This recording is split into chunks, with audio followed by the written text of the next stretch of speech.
In the early 19th century, marriage functioned as a high-stakes financial contract.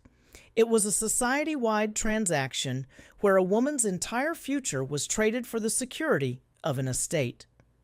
For the Dashwood family, Norland Park provided a life of established luxury. Henry Dashwood lived there with his second wife and 3 daughters, assuming their status was as permanent as the stone walls of the manor.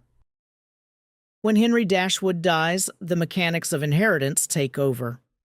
Because of legal entailments, the estate passes entirely to John, Henry's son from a previous marriage. His sisters and stepmother are left with no legal claim to their own home. Henry secures a deathbed promise from John to provide for the women. However, John's wife, Fanny, methodically deconstructs this obligation. She argues that any money given to his sisters is a direct theft from their own son's future, eventually convincing John to provide nothing at all. The Dashwood women are evicted, forced to live on a fraction of their former wealth. They are left to solve a brutal equation: how to maintain social standing and physical safety when you have lost all economic leverage. 19-year-old Elinor Dashwood meets this crisis with rigid self-control. She is the embodiment of sense, prioritizing duty and the careful management of their dwindling resources over her own emotional distress. Her 17-year-old sister, Marianne, represents sensibility. She believes that passion and emotional honesty are the only things that matter, openly despising the cautious social rules Elinor uses to protect the family. Austen places these two opposing temperaments into the same downward spiral of poverty and loss, testing how each philosophy holds up under the weight of total social rejection. In this era, the choice between logic and emotion isn't about personality, it is a survival tactic. One sister uses restraint as a shield, while the other uses passion as an escape.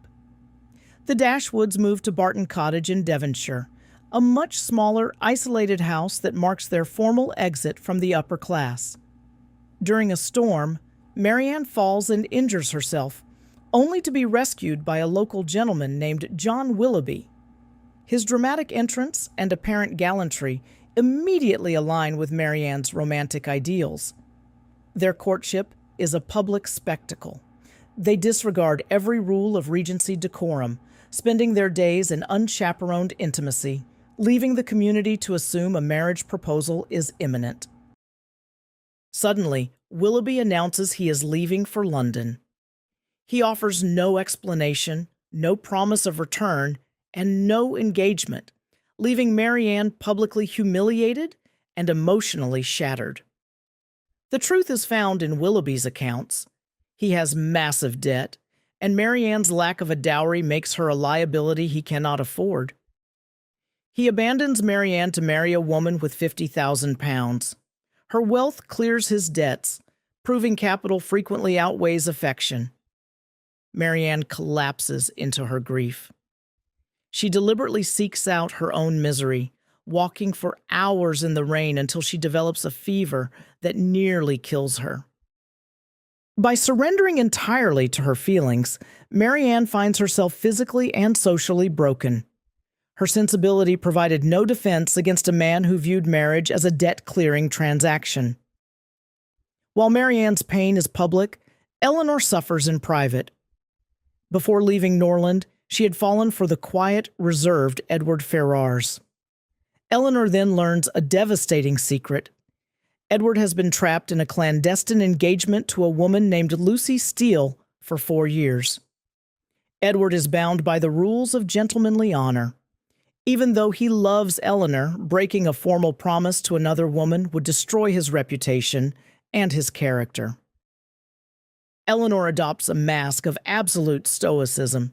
She spends months politely conversing with Lucy Steele, listening to her rival describe her future with Edward, while never allowing a single person to see her agony.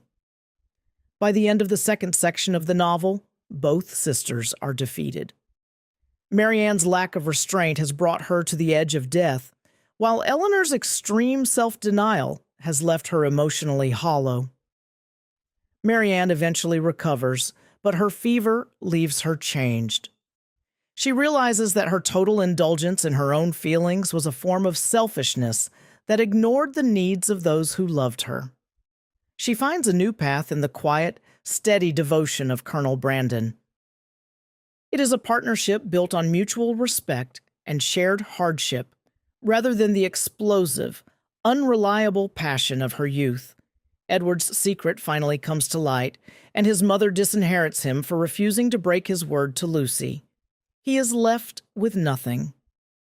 In an ironic twist, Lucy Steele immediately leaves the now penniless Edward to marry his brother Robert, who inherited the family fortune.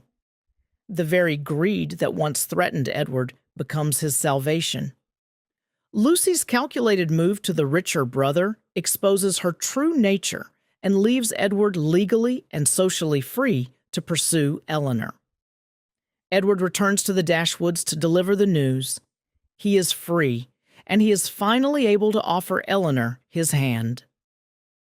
For the first time, Elinor's sense gives way.